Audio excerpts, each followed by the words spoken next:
Students, Krishna group of college में आप सभी का स्वागत है, आप सभी का वेलकम है।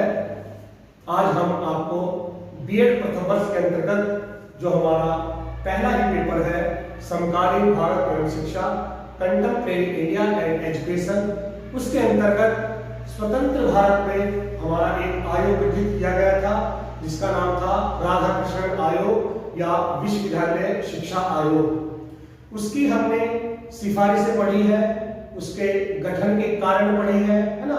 जो भी उन्होंने सिफारिशें दी थी उस सिफारिशों के आधार पर भी हम उसका आज मूल्यांकन कर रहे हैं। और मूल्यांकन में भी हमने इससे पहले गुणों के ऊपर चर्चा कर ली थी। आज हम उनके दोष क्या क्या है, उस सुझाव में कुछ डिफेक्ट भी पाया गया है, तो वो डिफेक्ट क्या है, वो दोष क्या है, वो कमियां क्या है, वो पढ़ते हैं। आइए मैं आपको थोड़ा सा उनके गुणों के बारे में ब्रीफ में बताना चाहता हूं कि गुण कौन कौन से विद्वानों ने उसमें निकाले हैं। सबसे पहले तो जो उन्होंने सुझाव दिया था कि विश्वविद्यालय शिक्षा को एक समवर्ती सूची में रखा जाए, तो समवर्ती सूची में जो रखने का सुझाव था वो माना है सरकार ने, तो उसको एक अच्छा गुण उसमें माना गया है। एक गुण और बताया था कि विश्वविद्यालय शिक्षा आयोग ने जो है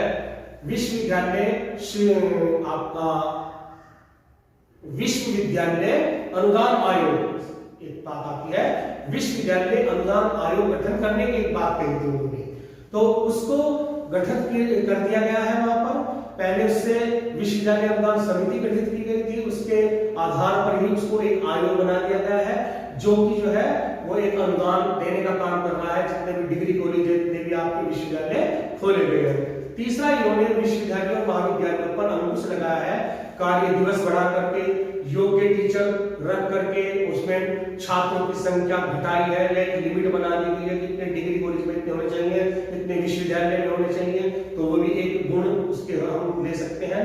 इन्होंने शिक्षण में सुधार करने के लिए बच्चों के लिए ट्यूटोरियल कक्षा या ट्यूटोरियल क्लास की बात कही है, विचार गोष्ठों के माध्यम से, है ना, व्यवहारिक शिक्षा देने के माध्यम से उनका मार्गदर्शन करने की बात कही है, कार्य दिवस बढ़ा देंगे हैं, योग्य टीचर रखने की बात कही है, अनुभवशील टीचर रखने की बात कही है, तो शिक्षण स्तर में सुधार करने की बात भी अच्छी बताई है उन्होंने, ना। नेक्स्ट इन्होंने बताया था कि प्रमोशन जो होना है, यानी कि लेक्चरर से जो प्रोफेसर बनेंगे या प्रोफेसर से जो आपके फिर प्रधानाचार्य बनेंगे या प्रिंसिपल बनेंगे, तो उसमें खाली सीनियरिटी को नहीं देखना चाहिए, उसके लिए वहां पर एक योग्यता भी होनी चाहिए, शोध कार्य भी देखना चाहिए, है ना, उनकी कार्यकुशलता भी देखनी चाहिए, वो भी एक अच्छा काम उन्होंने बताया है। और छात्रों के लिए जो विभिन्न कल्याण योजना चलाने की बात कही थी वो भी एक उसमें गुणों में मानी है। विभिन्न प्रकार की व्यावसायिक शिक्षा या तकनीकी शिक्षा के बारे में भी उन्होंने अच्छे सुझाव दिए थे, तो वो भी हम गुणों में मान सकते हैं। और विभिन्न प्रकार की जो आपकी परीक्षाएं हैं, उन परीक्षाओं में जो आवश्यक सुधार की बात कही है, निबंधात्मक परीक्षा के साथ साथ में वस्तुनिष्ठ परीक्षा की बात भी कही है, तो ये कुछ इसकी आवश्यक गुण हम मान सकते हैं। तो इसके बाद में हम इसके दोष देखते हैं कि विद्वानों ने दोषों को क्या क्या दोष इसमें माने हैं। पहला दोष इन्होंने बताया है कि उच्च शिक्षा के उद्देश्य जो व्यापक है, शिक्षा के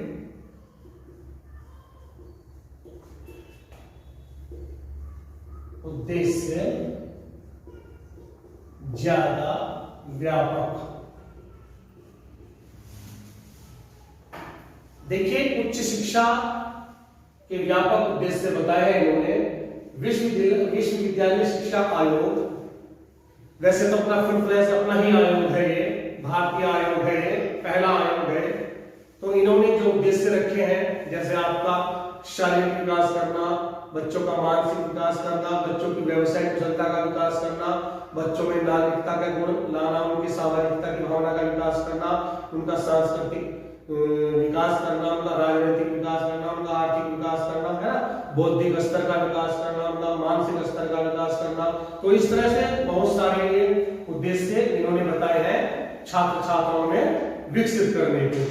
और अगर ये देखा जाए कि ये जो उद्देश्य होते हैं ये तो हमारे प्राथमिक स्तर पर ही शुरू हो जाते हैं, उद्देश्य को हमें अचीव करने के लिए प्रेरित किया जाता है शुरू से ही, टीचर्स को भी और स्टूडेंट्स को भी, कि बच्चों का मानसिक विकास करे, बच्चों का चारित्रिक विकास करे, बच्चों का नैतिक विकास करे, बच्चों का धार्मिक आध्यात्मिक विकास करे। अगर उन्हीं चीजों को विकास को लेकर के हम फिर माध्यमिक स्तर पर जाएंगे, फिर उच्च स्तर पर जाएंगे, तो हमारे तो सिर्फ वही उद्देश्य रह जाएंगे। कहने का अभिप्राय यह है कि जब बच्चों का एक बौद्धिक लेवल बढ़ गया है, जब बच्चों को उनका जो ज्ञानात्मक स्तर होता है, भावात्मक स्तर होता है, कार्यात्मक स्तर होता है, जब वो भी ऊंचा हो गया है, तो उनके लिए कुछ विशिष्ट उद्देश्य भी होने चाहिए। जब उनकी विशिष्ट शिक्षा निर्धारित कर दी गई है, तो विशिष्ट उद्देश्य होने चाहिए, है ना। तो उन विशिष्ट उद्देश्यों को प्राप्त करने की वो विशिष्ट हमारी शिक्षा निर्धारित होनी चाहिए। तो ये तो हमारे छोटे छोटे उद्देश्य जो थे, ये तो शुरू से ही चलते आ रहे थे हमारे प्राथमिक स्तर पर भी, माध्यमिक स्तर पर। तो इसीलिए वो कह रहे हैं कि इन ज्यादा व्यापक उद्देश्यों की जरूरत नहीं थी, उनके लिए कुछ विशिष्ट प्रकार के उद्देश्य होने चाहिए। तो उसी पर आधारित भी हमारी शिक्षा का जो पाठ्यक्रम है वो निर्धारित किया जाना चाहिए। दूसरा इसमें बताया है धार्मिक शिक्षा अनिवार्य।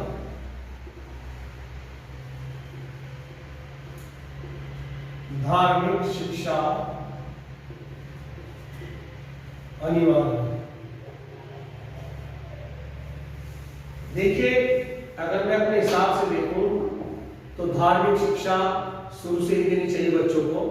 उनको अपने धर्म के प्रति जानकारी शुरू से ही होनी चाहिए, तभी वो अपने धर्म के प्रति जो है उसकी अच्छाइयाँ, उसकी बुराइयों को वो जान पाता है, अपनी धर्म की शिक्षाओं के बारे में वो जान पाता है, अपनी धर्म की जो विशेषताएं हैं, अपने धर्म के जो धर्म ग्रंथ है, उसके प्रतिमान है, उसकी परंपराएं हैं, उसके रीति रिवाज है, उसको एक बचाए रखने के लिए आवश्यक जो प्रयास है किस प्रकार से किए जा सकते हैं। अगर ये बच्चों को हम शुरू से ही उसमें उनको ज्ञान देते रहे तो ये अच्छे परिणाम हमें मिल सकते हैं, है ना।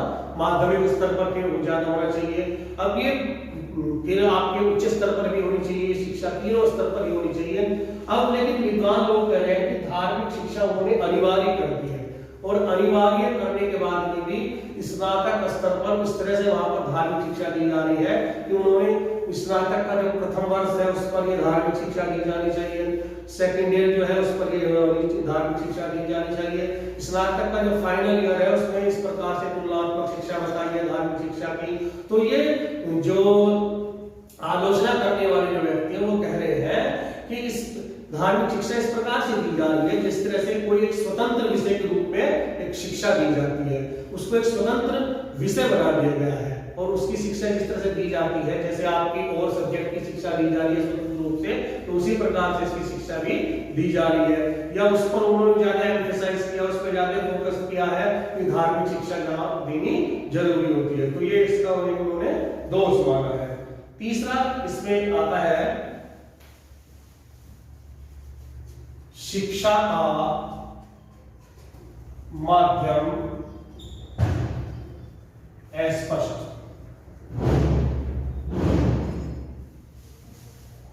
शिक्षा का जो माध्यम है, शिक्षा जो उच्च शिक्षण संस्थानों में जो पाठ्यक्रम देने के लिए जो भाषाएं हैं उसकी बात अगर हम करें तो उसके बारे में थोड़ा सा कुछ अस्पष्ट से इनके संकेत मिलते हैं जो इन्होंने दिए हैं। जैसे मैं बताता हूं, आयोग ने यह स्वीकार किया है कि भारत में उच्च शिक्षा का जो माध्यम है, जो यहाँ की क्षेत्रीय भाषाएं होगी वही होना चाहिए। पहले तो उन्होंने कह दिया।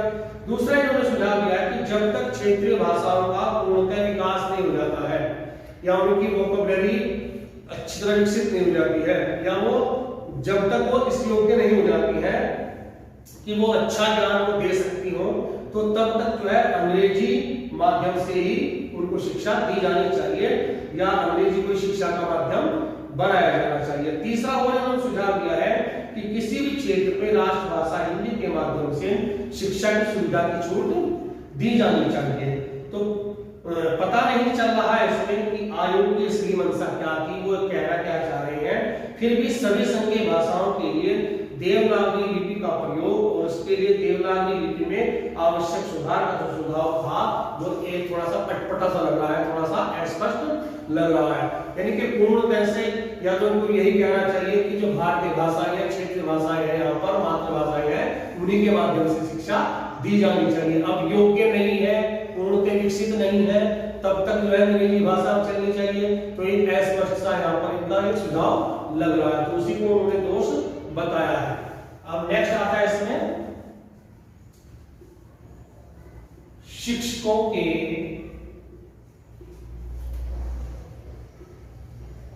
वेतनमान में भेदभाव।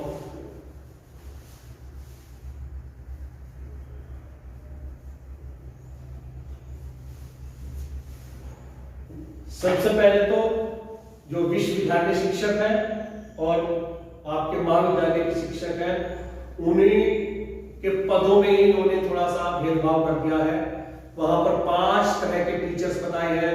शुरू में जैसे आपका इंस्ट्रक्टर है ना, कहीं रीडर है, कहीं लेक्चरर है, कहीं प्रोफेसर है ना, इस तरह की चीजें बताई हैं। और डिग्री कॉलेज है, सिर्फ वहां पर एक लेक्चरर बता दिया गया है ना। एक तो भेदभाव यही कर दिया गया है, तो यही दोष हो गया। अब इनके भी वेतनमान की बात आती है, इनके वेतनमानों में भी भेदभाव कर दिया गया है। जो डिग्री कॉलेज के हैं उनका कम वेतनमान है, और जितने भी विश्वविद्यालय स्तर के जो टीचर्स हैं उनके ज्यादा से बात करते हैं, उनका ज्यादा वेतनमान की बात बताई है, जबकि क्वालिफिकेशन दोनों की एक ही है ना। तो ये भेदभाव वाली बात जो है ये अच्छी वहां पर नहीं लग रही है। तो ये भी थोड़ा सा इनका एक समान कार्य के लिए जो समान वेतनमान होना चाहिए उसके लिए इनका अच्छा कदम नहीं माना जा रहा है, अटपटा सा यहाँ पर लग रहा है। तो ये भी एक इनका दोष माना जा रहा है। नेक्स्ट इसमें बताया है ग्रामीण विश्वविद्यालयों का सुझाव अव्यावहारिक। ग्रामीण विश्वविद्यालयों का सुझाव अव्यावहारिक।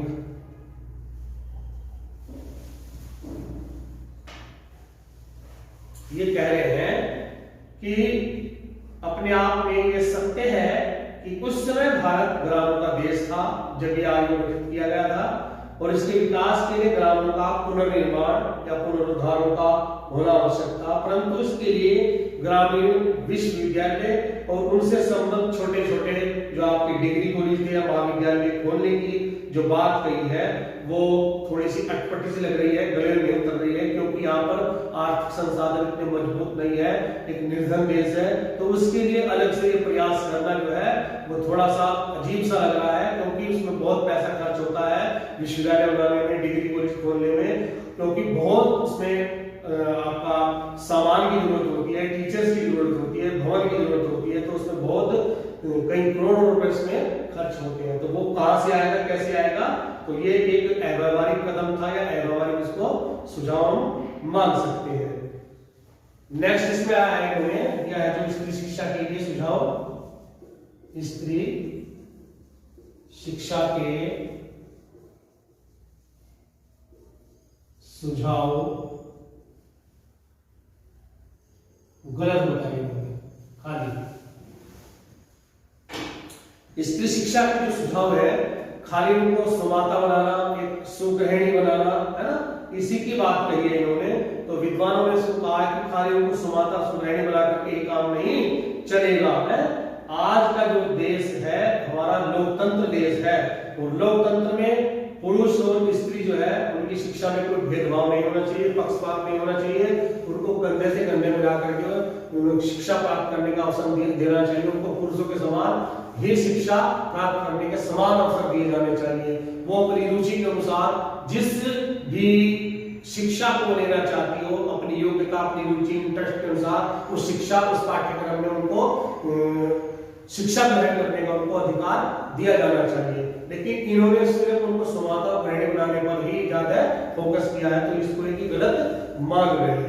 ठीक है, तो ये कुछ इनके गुण आए हैं और कुछ इनके दोष अब हमने पढ़े हैं आज में। तो इनके आधार पर हम जो है एक निष्कर्ष इनका हम निकाल सकते हैं कि वैसे तो हमारा जो शिक्षा आयोग है उसमें दोषों को अगर थोड़ा बहुत दोष सही हटा दिया जाए तो एक ये व्यवहारिक इन्होंने अपने सुझाव दिए हैं। हमारी शिक्षा के लिए बहुत ही अच्छे सुझाव दिए हैं, जिसने आने वाली आगे की शिक्षा के लिए एक अवलंबन का काम किया, आधार का काम किया, उसकी सीढ़ी का काम किया है उसके लिए। और यह शिक्षा जो आयोग जो है हमारे भारतीय इतिहास में एक पहला एक शिक्षा आयोग है जिन्होंने बहुत सारे सुझाव जो है बहुत सारे अलग से सुझाव दिए हैं, बिल्कुल श्रेय जाता है। और ये अपना एक अलग स्थान अपना शिक्षा क्षेत्र में रखता है। तो इस प्रकार से ये एक बहुत ही महत्वपूर्ण एक सुझाव, इसको सुझाव इनको मान सकते हैं जो इन्होंने सुझाव दिए हैं। अब हम देखते हैं इस आयोग की सिफारिशों का क्या प्रभाव पड़ा है। आयोग की सिफारिशों का प्रभाव, यानी कि सरकार ने उनको माना है या नहीं माना है, कितने सुझाव उनके माना है, कितने सुझाव उनके नहीं माना है ना। कौन कौन से उसमें उन्होंने सुधार के जो सुझाव दिए थे, क्या उनको सरकार ने किस प्रकार से उसको माना है। देखिए केंद्रीय शिक्षा सलाहकार बोर्ड ने इस आयोग की सिफारिशों पर अप्रैल 1950 में है विचार किया। 1949 में जो है इन्होंने अपने सुझाव दे दिए थे, लेकिन 1950 में विचार किया गया है और अधिकतर इनकी सिफारिशों को मान लिया गया है। परंतु उस समय उसने इसकी आधारभूत जो सिफारिशें थी, जैसे उच्च शिक्षा को समवर्ती सूची में रखने की जो बात कही थी उन्होंने, उस सुझाव को इन्होंने तुरंत नहीं माना है। और 1976 में जाकर के एक अमेंडमेंट हुआ था है? तो उसमें संपूर्ण शिक्षा को समवर्ती सूची में रखने, सम्मिलित करने के रूप में इसको स्वीकार किया है। पहला इसमें जो तत्काल ही इसमें उनके सुझाव को मान लिया गया था। पहला सुझाव क्या था कि सरकार ने 1953 में विश्वविद्यालय अनुदान समिति के उपरांत या उसके स्थान पर विश्वविद्यालय अनुदान आयोग को गठित करने की बात कही थी, उसको बदल दिया गया है और 1956 में उसको एक संवैधानिक दर्जा भी दे दिया गया है और वो अपना काम जो है बखूबी काम अपने करने लग गया है। इस आयोग ने देश की उच्च शिक्षा की जो व्यवस्था है उसके स्तर को बनाए रखने, उच्च शिक्षा में समन्वय स्थापित करने और शोध कार्य बढ़ावा देने के लिए विशेष भूमिका जो है अपनी वो निभा रहा है। उसके लिए पैसा भी वहां पर बहुत दे रहा है। नेक्स्ट में सरकार ने 1956 में केंद्र में ग्रामीण उच्च शिक्षा समिति की स्थापना की और जो उसे ग्रामीण शिक्षा का उत्तरदायित्व सौंप दिया गया है, यानी कि 1-2 साल के बाद ही ये काम शुरू हो गया है। तीसरा जो है इस आयोग के सुझाव पर देश में विशेष क्षेत्र की आवश्यकता अनुसार विश्वविद्यालयों की स्थापना में भी तेजी आई है। मतलब विशेष विश्वविद्यालय खोलने पर जो बात कही थी उनको मान लिया गया है। इस आयोग के सुझाव पर कृषि, वाणिज्य, चिकित्सा, विधि, शिक्षक प्रशिक्षण और इंजीनियरिंग के स्वतंत्र महाविद्यालयों की स्थापना भी शुरू हो गई थी। कुछ विश्वविद्यालयों में त्रिवर्षीय स्नातक पाठ्यक्रम शुरू किए गए। अब तो ये प्राय सभी विश्वविद्यालयों में लागू हो गए हैं। कुछ विषयों में उच्च शिक्षा की व्यवस्था प्रादेशिक भाषाओं में शुरू हो गई थी। साथ ही पारिभाषिक शब्दकोशों का निर्माण भी कार्य जो है तेजी से शुरू हो गया था। विश्वविद्यालय और महाविद्यालयों में 1948 में एनसीसी आपकी, जिसको राष्ट्रीय कैडेट कोर के नाम से जाना जाता है, और 1969 में राष्ट्रीय सेवा योजना जो एनएसएस के नाम से जानी जाती है उसको शुरुआत कर दी गई थी। नेक्स्ट इसमें आता है कि विश्वविद्यालय और महाविद्यालय शिक्षकों के वेतनमानों में भी वृद्धि कर दी गई है, उनकी सेवा शर्तों में भी सुधार करना शुरू कर दिया है। नेक्स्ट आता है इसमें अनेक छात्र कल्याण योजनाएं चालू हो गई है। विश्वविद्यालयों में छात्र कल्याण सलाहकार बोर्ड की स्थापना शुरू हो गई है। छात्र अधिष्ठाता अर्थात डीन और शारीरिक शिक्षा निदेशकों की नियुक्ति भी शुरू हो गई है। विश्वविद्यालय और महाविद्यालयों में उचित मूल्यों पर मध्याह्न भोजन एवं जलपान गृह की व्यवस्था भी शुरू हो गई है और अनेक छात्रावासों का निर्माण वहां पर शुरू कर दिया गया है।